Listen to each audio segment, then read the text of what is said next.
Souhaitez-vous tout comprendre sur Internet et les réseaux? Car dans ce cours de formation, nous allons explorer les différentes technologies de connexion à Internet, les types de réseaux et les outils indispensables pour les techniciens réseau. Que vous soyez débutant ou professionnel, restez avec moi jusqu'à la fin pour tout comprendre sur le monde fascinant du fonctionnement des réseaux informatiques.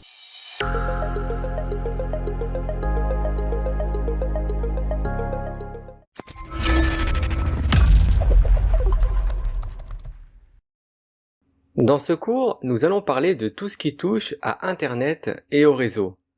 On va commencer par voir le détail des différentes lignes Internet. La ligne DSL est une ligne d'abonnés numérique. C'est une technologie très populaire qui est utilisée par de nombreux foyers et même d'entreprises, permettant d'accéder très rapidement à Internet. La ligne DSL peut transporter à la fois de la voix et des données. Il s'agit d'un modem DSL qui utilise le réseau des lignes téléphoniques, ce qui est beaucoup plus rapide que nos bons vieux modems 56K. Alors il existe différentes formes de DSL. On a l'ADSL, qui est une ligne d'abonnés numérique asymétrique, c'est-à-dire que le téléchargement de données est bien plus rapide que l'envoi de données. C'est ce qui est utilisé principalement chez nous en tant que particulier, car c'est la forme de DSL la moins chère. Après, si on veut faire de la diffusion de vidéos en direct, ou bien envoyer des fichiers dans le cloud, eh bien ça risque d'être compliqué et très lent, car elle est limitée en upload.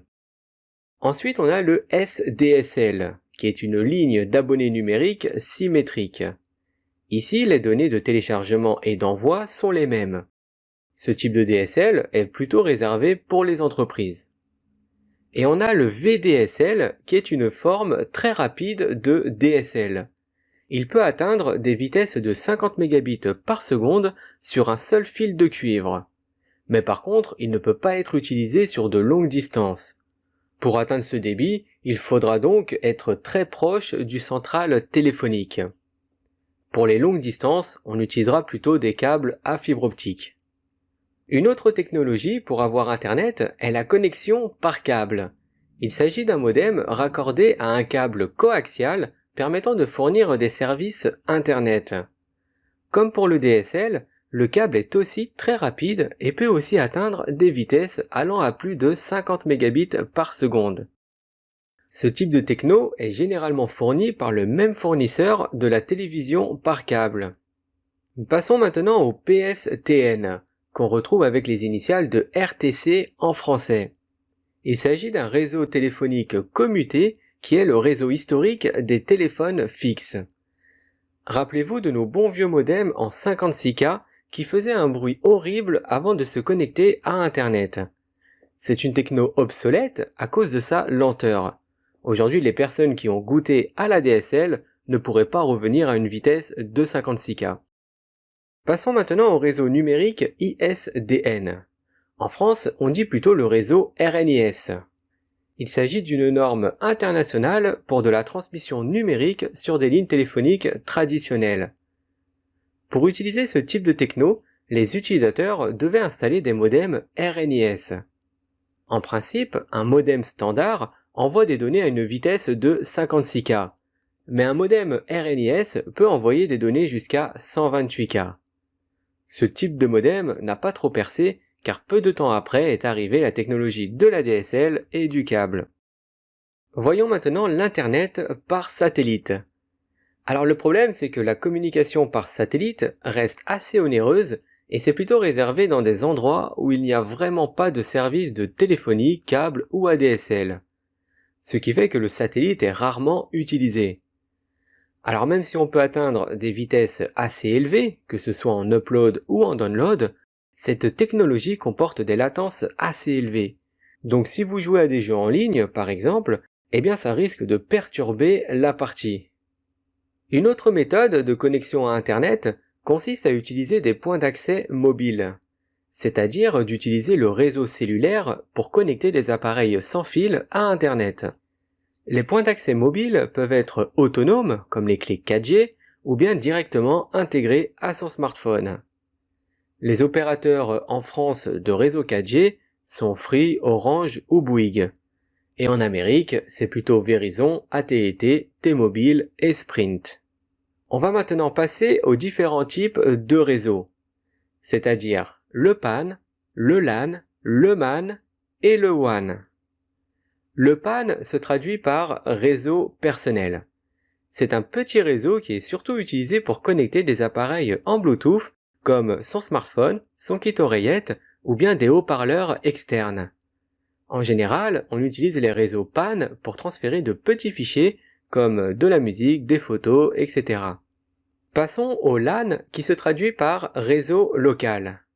Ici, il s'agit d'un groupe d'équipements comme des ordinateurs, serveurs, imprimantes qui sont situés dans un même bâtiment, c'est-à-dire à proximité les uns des autres. Le type de LAN le plus courant est le LAN Ethernet. C'est là où il y a au moins 2 PC connectés à l'aide de câbles Ethernet sur un commutateur. Voyons maintenant le MAN, qui se traduit par réseau métropolitain. Il s'agit d'un réseau plus grand que le LAN, c'est-à-dire qu'il s'étend sur plusieurs bâtiments d'une ville. Les MAN sont en général connectés avec de la fibre optique, c'est-à-dire du très haut débit. Et on va finir sur le type de réseau le plus grand, qui est le WAN. On peut le traduire en français par réseau étendu, car il est capable de s'étendre sur une grande zone géographique, comme un pays ou bien un continent, et même le monde entier. Un bon exemple de réseau étendu est Internet. Avant de terminer le cours, on va parler rapidement des outils qu'on utilise dans le monde du réseau. Si vous êtes technicien réseau, l'outil que vous avez probablement le plus utilisé, c'est la pince à sertir. On l'utilise quand on veut fabriquer des câbles réseau d'une longueur personnalisée. La pince sert à sertir les connecteurs RJ sur les câbles à paire torsadés.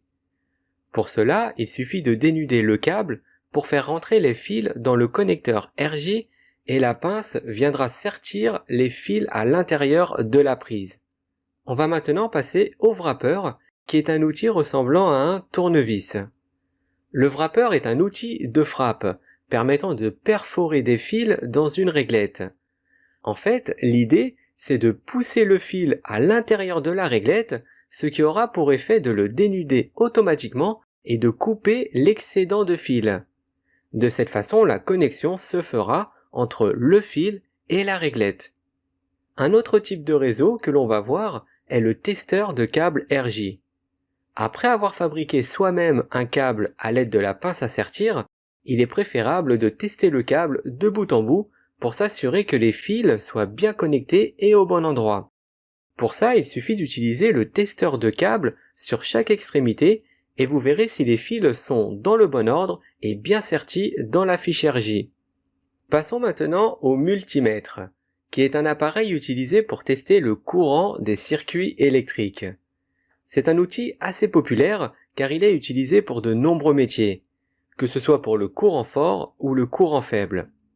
Il permet de mesurer la tension, la résistance, le courant et même la continuité d'un câble. On peut le trouver en version analogique ou bien numérique. Et on va terminer le cours par un outil indispensable, surtout pour les téléphonistes. C'est le beeper, ou bien le générateur de son. C'est un outil qui sert à localiser les câbles d'un bout à l'autre. Par exemple, si vous n'êtes pas sûr de la continuité d'un câble qui traverse plusieurs pièces, ou bien que c'est le bazar dans votre baie informatique, eh bien vous pouvez l'utiliser pour retrouver votre câble. Pour ça, il suffit simplement de connecter le générateur de son sur le câble et avec l'amplificateur de son, vous pourrez localiser son extrémité très facilement.